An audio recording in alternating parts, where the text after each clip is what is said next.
सभी भाई और बहनों एवं मेरे व्यूवर्स को सादर नमस्कार और दीप मालिका का पावन पर बड़े हर्षोल्लास से मनाया होगा। मैं आपके उज्जवल भविष्य की कामना करता हूँ। इसके साथ ही हैप्पी लाइफ परिवार की ओर से आप सभी को हैप्पी लाइफ जीवन के लिए कामना करता हूँ। इसी के साथ आज मेरा विषय होगा हैप्पी लाइफ एवं हेल्थी लाइफ। हैप्पी लाइफ एवं हेल्थी लाइफ के लिए सबसे पहले जरूरी अपन हैप्पी लाइफ का मतलब समझें। हैप्पी लाइफ का मतलब होता है सुखी जीवन।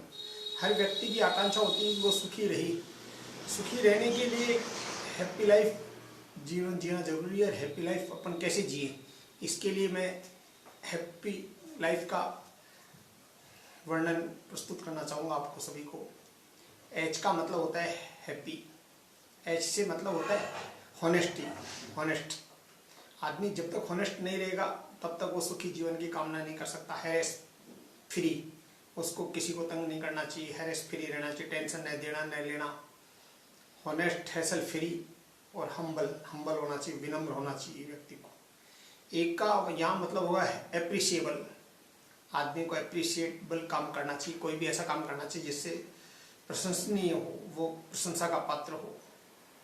और डबल पी का मतलब यहाँ एक पी का मतलब अपन पॉजिटिव मान सकते हैं।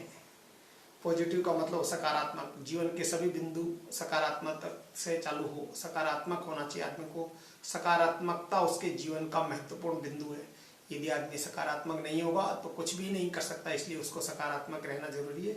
सकारात्मक रहने से ही वो जीवन सुखी रह सकता है। सकारात्मक इसके पॉजिटिव के बाद अपन लेते हैं, पॉजिटिव के बाद पेन फ्री। पेन नहीं देना चाहिए किसी को भी तकलीफ नहीं देना चाहिए। पेन फ्री, पॉजिटिव और पेन फ्री। यदि पॉजिटिव होगा तो किसी को पेन नहीं देना चाहेगा, पेशेंस होगा उसके अंदर, और पेन नहीं देगा वो सबसे अच्छी बात है। इसलिए आप कोशिश ये करो कि किसी को पेन नहीं दे, काम ऐसा करो जो पॉजिटिव हो। लाइफ का मतलब यहाँ होता है लॉन्ग। एल का मतलब लॉन्ग, लंबे समय तक चलने वाला कार्य करें जो लंबे समय तक हो।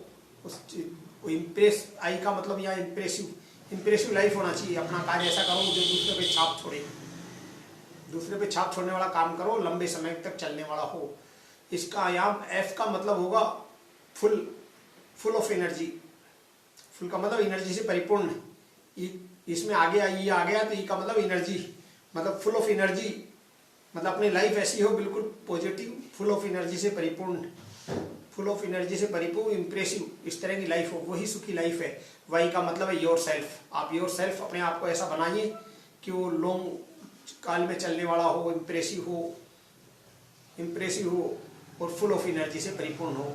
हैप्पी लाइफ का सबसे बड़ा मतलब ये है। अब हैप्पी लाइफ के बाद अपन देखेंगे सुखी जीवन। सुखी जीवन कैसे हो, ये बहुत बड़ी बात है। सुखी जीवन आकांक्षा आदमी युगों से केवल इसी बात पे आदमी विचार करता रहे, मैं सुखी रहूं। युगों से आदमी की आकांक्षा रही है कि मैं सुखी रहूं, सुख में जीवन जीऊं। सुख में जीवन आदमी बच्चे पैदा होते ही सोच लेता है कि सुखी जीवन जिए। माँ बाप उसको पैदा होते ही उसको कहते हैं आज ये कलेक्टर बनेगा, ये IAS बनेगा, ये डॉक्टर बनेगा, इंजीनियर बनेगा। मतलब उसके ख्वाब पहले ही देख लेते हैं। और ख्वाब देखने से क्या है, वो देखता है मेरा सुख इसी में है।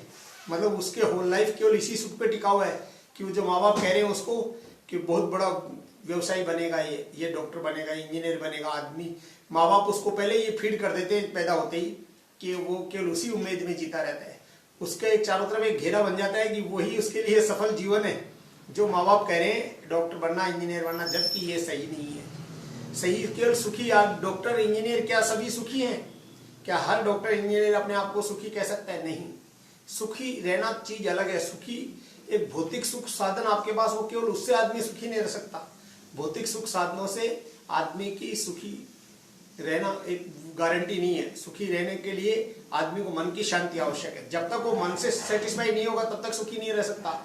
इसलिए डॉक्टर, इंजीनियर बनना या सुख साधनों से परिपूर्ण रहना, अपने भौतिक जितने संसाधन है वो सब अपने को मिल जाए तो आदमी सुखी रह सकता है? नहीं। ये सुखी रहने की कल्पना बेमानी है। सुखी रहने के लिए आपको मन में संतोष करना पड़ेगा और संतोष ही परम सुख है। इसके लिए सबसे बड़ी बात यह है, आज दुखी आदमी क्यों रहता है? क्यों आदमी जो चाहता है वो जीवन में मिलता नहीं है। हर व्यक्ति के साथ ये है। हर व्यक्ति के साथ उसकी एक संघर्ष की कहानी जुड़ी है। हर व्यक्ति के साथ उसके एक संघर्ष की कहानी जुड़ी है। आदमी किसी से आप बात कर लो, मतलब मैंने काफी लोगों से इस संबंध में चर्चा की है। हर आदमी अपने आप को किसी न किसी दुख से जुड़ा हुआ महसूस करता है। तो उसको पूछो दुख क्या है, तो आप देखेंगे जो वो चाहता है वो नहीं मिलता, वही दुख है। आज सबसे बड़ा दुख का कारण क्या है? आदमी जो चाहता है, आप किसी भी आदमी को देख लो, छोटे बच्चे से लेके बड़े तक ले लो, गृहस्थी से लेके सन्यासी तक को ले लो, जो आदमी चाहता है वो नहीं मिलता, वही उसके लिए सबसे बड़ा दुख है। तो दुख का कारण क्या है कि जो नहीं मिल रहा वो दुख है। लेकिन ये सही नहीं है, ये केवल भौतिकतावाद है। भौतिकतावाद में आदमी कल्पना करता है कि आज मुझे बहुत बढ़िया खाना मिले, तो वो खाना उसको यदि नसीब नहीं हुआ या किसी कारण से नहीं मिल पाया तो उसका मन बेकार हो जाता है। मन बेकार होने से वो सोचता है आज तो मैं दुखी हो गया, तो दुखी होने से वो समझेगा मुझे सुख नहीं है, जीवन में सुख नहीं है। मतलब यही बात गृहस्थी में, हर आदमी, हर गृहस्थ आदमी क्या है, कमाने के बाद भी सुखी नहीं है। कमाने के बाद सुखी क्यों नहीं? किसी को अपने पुत्र की समस्या है, किसी को अपनी पत्नी की समस्या है, किसी को भाई की समस्या है। हर आदमी समस्या से ग्रस्त है, और वो समस्या केवल उसकी भौतिकवाद की नहीं है, समस्या शुरू होती है केवल उसके मन से। क्यों? हर आदमी का स्वभाव अलग अलग है, हर आदमी का विचार अलग है, हर आदमी का सोच शक्ति अलग है, हर आदमी की जीवन शैली और चित्तवृत्ति अलग है। चित्तवृत्ति क्या है? अपने उसके प्रारब्ध से जुड़ी है। आदमी जैसा कर्म करता है, मन उसका उसी हिसाब से काम करता है। और मन से क्या है? आदमी सोचता है मुझे क्या करना चाहिए।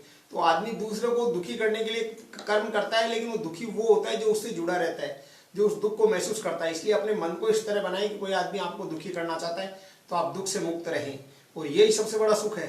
क्यों? अपनी दुख और सुख की कल्पना केवल मन से है। आपके पास पैसा बहुत सारा है, लेकिन आपको बहुत सारी समस्या है। समस्या किन लोगों से है? कि कोई, किसी को पत्नी से परेशानी है, किसी को भाई से परेशानी है, किसी को अपने पुत्र से परेशानी है। वो परेशानी केवल क्षणिक लगती है। क्षणिक इसलिए लगती है कि उसका आपके अनुसार काम नहीं है। जो पिता चाहता है उसके अनुसार पुत्र नहीं है, भाई चाहता है उसके अनुसार भाई नहीं है, पति चाहता है पत्नी वैसी नहीं है, पत्नी चाहती है पति ऐसा नहीं है। तो केवल ये दुख उनका केवल आपसी है, और आपसी दुख ही दुख का कारण है। तो अपने इस दुख के कारण को दूर करने के लिए सबसे बड़ा मन को संतोष होना जरूरी है। आप जो जैसे है उसको वैसे ही रहने दो। आप अपने आप को अलग ढांचे में ढाल लो। यदि आप अपने आप को अलग ढांचे में ढाल लेंगे, आप अपने को उसकी क्रियाओं से अप्रभावित रखेंगे, तो निश्चित रूप से आपका दुख कम होगा। और आपका दुख कम होने का सबसे बड़ा कारण यह है कि आप अपने आप को ऊपर वाले में लगाओ। ऊपर वाले में लगाने के लिए योग जरूरी है, और योग करने से आप स्वस्थ भी रहेंगे, सुखी भी रहेंगे। स्वस्थ और सुखी रहना ही सबसे बड़ा सुख का कारण है। आदमी के पास पैसा बहुत और वो स्वस्थ नहीं रहे तो बेकार है। उसके भाई बंधु पत्नी परिवार सब उसके लिए मरते हो, लेकिन वो स्वयं यदि बीमार है तो सब बेकार है, उसके लिए सब कुछ बेकार है। इसलिए आदमी को स्वस्थ रहना जरूरी है। सुखी रहने का पहला कारण है एक स्वस्थ रहना, मतलब किसी भी परिवार के किसी भी भौतिकतावाद से अप्रभावित रहना। अप्रभावित रहे बिना आदमी को योग के माध्यम से ऊपर वाले से जुड़ना, और ऊपर वाले से जुड़ने के लिए आदमी को अपने कार्य व्यवहार में सुधार करना पड़ेगा। योग केवल आसन और प्राणायाम ही नहीं है कि अपन थोड़ा सा आसन कर लें, प्राणायाम सीख जाएं, यही योग तक सीमित नहीं है। योग एक बहुत बड़ी विद्या है जो भारतीय मनुष्यों ने खोजी है। योग के बिना सब कुछ अधूरा है। यदि आदमी योग के साथ चलने लग जाए, योग सीख ले, और योग का थोड़ा सा भी एक अंश भी यदि अपने जीवन में उतार ले तो बहुत बड़ी बात है। योग हालांकि बहुत बड़ा विषय है, मैं इसकी पूरी व्याख्या तो नहीं कर पाऊंगा, लेकिन थोड़ा सा जितना जानता हूँ उतना जरूर आप लोगों को बताता हूँ। योग में क्या है? 8 चीजें, अष्टांग योग होता है। योग में पहला है यम, दूसरा है नियम, तीसरा आसन, प्राणायाम, प्रत्याहार, ध्यान, धारणा, समाधि। ये बहुत बड़ी चीजें, ये 8 चीजें। पहला है यम। यम का मतलब है अपने आप को कंट्रोल में करना, अपने आप को संयमित करना। यदि आपने यम का पालन कर लिया तो योग की शुरुआत वही है, वो आपको लोक से परलोक तक पहुंचाएगी, आपको आत्मा को परमात्मा तक मिलाने का कारण है योग। यदि आपने योग में यम को यदि साध लिया तो आप आदमी से परमात्मा बन सकते हैं। यम में क्या होता है? यम में सबसे बड़ा है सत्य, अहिंसा, अस्तेय, ब्रह्मचर्य, अपरिग्रह। सत्य, आदमी सत्य का पालन नहीं करता है। सत्य का पालन नहीं करना है उसके दुखों का कारण है। आदमी यदि सत्य का पालन कर ले, योग केवल आसन और प्राणायाम करने से योग नहीं साधता। योग साधने के लिए आपको यम का पालन करना होगा, अपने आप को सुधारना पड़ेगा। यम अपने आप में बहुत बड़ी चीज है। यम का मतलब है आपको आत्मसंयम। आत्मसंयम होता है सत्य। आप सत्य वाणी का प्रयोग करें। जहां तक कोशिश हो जीवन में, सुबह पहले यही सोचें कि मुझे सत्य का पालन करना है, जहां तक वो सत्य बोले। आदमी यदि सत्य बोलेगा तो उसकी वाणी में एक ऐसा तेज आ जाएगा कि जिसकी वो कल्पना भी नहीं कर सकता। वो जो कहेगा वो सत्य होगा।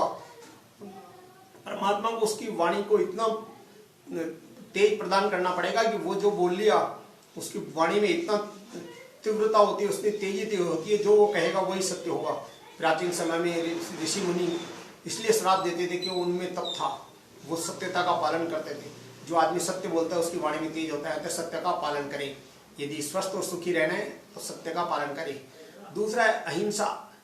अहिंसा का मतलब अपने मन वचन कर्म से किसी को परेशान नहीं करना, किसी को हिंसा नहीं करना, किसी को सताना नहीं, वही अहिंसा है। यदि आप अहिंसा का सही पालन करेंगे तो आपको कहीं क्लेश नहीं होगा। क्लेश होता तभी है, क्रिया की प्रतिक्रिया होती है। हमने किसी को सताया तो वो घूम फिर के वापस वही आएगा।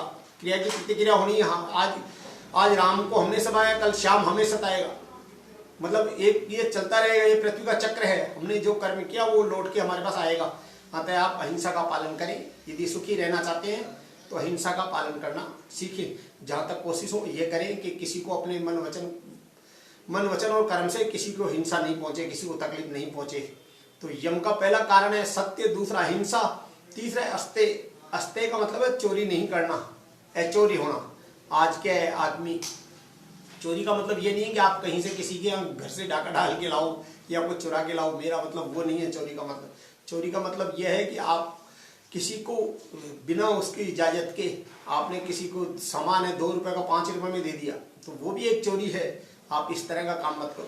जितना जायज काम हो, जायज मुनाफा हो, जायज जितना लाभ हो उतना ही लाभ लें। जीवन में आप जो भी काम करें, जिस भी पद पे हैं, आप रिश्वत नहीं लें, बेईमानी नहीं करें, इस तरह का काम करें। अपने जीवन को बिल्कुल ऐचौर्य रहें। ऐचौर्य का मतलब जो आपको संभव वो कार्य करें, वो कार्य नहीं करें जो आपके जायज नहीं है, जो उचित नहीं है वो कार्य नहीं करें। वही सबसे बड़ा ऐचौर्य है। मतलब चोरी करना तो है ही इसमें शामिल, लेकिन चोरी करने के साथ साथ ये भी है कि आप जायज काम कर रहे हो, आपको उसके लिए पैसे मिल रहे हैं, लेकिन आप उसके लिए रिश्वत ले रहे हो। व्यापारी है, 2 रुपये का चीज है, यदि वो दूसरे के पास नहीं है तो उसकी मोनोपोली करके 5 रुपये लेता है, यह भी एक चोरी का ही है, चोरी का काम है। तो इस तरह ऐसा काम नहीं करिए। सत्य, अहिंसा, अस्तेय, ब्रह्मचर्य। ब्रह्मचर्य का पालन करना जरूरी है। ब्रह्मचर्य का मतलब शादीशुदा व्यक्तियों के लिए और अशादीशुदा व्यक्तियों के लिए दोनों के लिए पालन है। ब्रह्मचर्य का मतलब मन वचन कर्म से बिल्कुल सात्विक रहना। ब्रह्मचर्य का मतलब अपना जो धर्म है उसके अनुसार काम करना, ये ब्रह्मचर्य का पालन है। मतलब वासना से दूर रहना। ब्रह्मचर्य का सबसे बड़ा कारण है वासना से दूर रहना, वासना में लिप्त नहीं होना, जो आप जायज काम करना, नियम अनुसार काम करना, जितना संभव उसके अनुसार रहना। मतलब वासना से दूर रहना, मतलब मिथ्याचार नहीं करना, इस तरह से दूर रहना, यही सबसे बड़ा ब्रह्मचर्य का पालन है। ब्रह्मचर्य का जिसने पालन कर लिया, जिसने ब्रह्मचर्य का पालन कर लिया वो ब्रह्मा के समान हो जाता है। इसलिए कोशिश ये करें कि आप ब्रह्मचर्य का जितना हो सके अधिक से अधिक पालन करें। ये शादीशुदा रहे, शादीशुदा और कंवारों दोनों के लिए लागू होता है। इसलिए जितना संभव हो ब्रह्मचर्य का पालन करें, और ब्रह्मचर्य से आप में तेज तप प्राप्त होगा।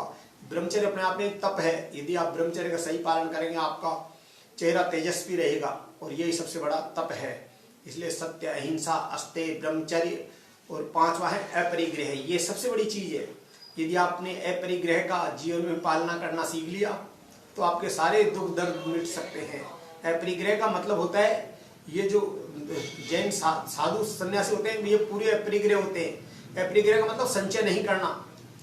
संचय नहीं करने का मेरा मतलब ये बिल्कुल नंगे रहना नहीं है। मतलब आप आवश्यकता से ज्यादा संचित मत करो। आज जितनी भी ये दौड़ भाग जितनी हो रही है, भौतिक संसाधन इकट्ठे करने की जितनी भागदौड़ चल रही है, वो इसी कारण चल रही है। आदमी अधिक से अधिक इकट्ठा करना चाहता है। जिसके पास 2 गज जमीन है वो 4 गज चाहता है, 4 गज है जो 8 गज चाहता है, जिसके पास लाख रुपए है वो 10 लाख चाहता है, 10 लाख से करोड़पति बनना चाहता है, करोड़पति अरबपति। जो अरबपति है वो भी चाहते हैं मेरे पास बहुत पैसा हो जाए, बंगला है, बंगला की बात भी वो चाहेगा मेरे पास और हो जाए। तो ये तो अनंत मतलब अनक्वेंचेबल थ्रस्ट है, ये न बुझने वाली प्यास है जो हमेशा चलती रहेगी। इसलिए कोशिश ये करना चाहिए, अपरिग्रह यदि रहेगा आदमी, जितना उसको जरूरत है केवल उतना ही सामान इकट्ठा करे, जिससे काम चल जाए, केवल उतनी आकांक्षा रखे, अपना सामान इतना इकट्ठा करे जिससे उसको जीवन यापन आराम से हो सके। वही सबसे बड़ी अपरिग्रह की बात है। यदि अपरिग्रह आदमी ढंग से पालन करे, अपने बच्चों को भी यह शिक्षा देगी मैं अपरिग्रह का पालन करूंगा और बच्चों से भी कराऊंगा, तो जीवन मधुर हो सकता है। जीवन में भौतिक संसाधनों की दौड़ है उसमें कमी आ सकती है, और उसमें कमी आएगी तो उसका मानस विकृत नहीं होगा, और वो जो कर्म करेगा वो सही कर्म करेगा। और आज आदमी केवल भागदौड़ इसीलिए तो कर रहा है कि वो इकट्ठा से ज्यादा इकट्ठा करना चाहता है, ज्यादा से ज्यादा बैंक बैलेंस बढ़ना चाहता है। बैंक बैलेंस के उसके पीछे क्या है मैं खुद सुखी रहूं, मेरे आने वाले सुखी रहे, लेकिन क्या पैसे से वो सुखी रह सकता है? नहीं, ये केवल उसके मन का विचार है। इसलिए आज योग के बारे में केवल अपन इतना ही बताएंगे कि यम का पालन करें। आदमी यम में 5 चीजें उनका अक्षर से यदि पालन करे तो वो अपनी आत्मा से परमात्मा तक का मिलन संभव है। और यही एक हेल्थ की प्रारंभिक सीढ़ी है। यदि आदमी स्वस्थ रहना चाहता है, सुखी रहना चाहता है, तो यम का पालन करें। यम में फिर मैं बताता हूँ 5 चीजें, ये सत्य, अहिंसा, अस्तेय, ब्रह्मचर्य और अपरिग्रह। इन 5 चीजों को नोट करें और जीवन में आज से ये संकल्प लें कि हम अधिक से अधिक प्रयास ये करेंगे कि इनका पालन हो। इनका पालन होने से आप स्वयं देखेंगे कि आपका जीवन कितना मधुर बनता जा रहा है। आप फिर अगली बार अपन यम के बाद सोच पे चलेंगे। यम नियम में 5 चीजें होती है, उसके ऊपर चलेंगे, पवित्रता के बारे में बात करेंगे। इसलिए मेरे भाई और बहनों, आज इन 5 बातों के ऊपर विचार करें और इन्हीं बातों को पालना करें। इसी के साथ धन्यवाद।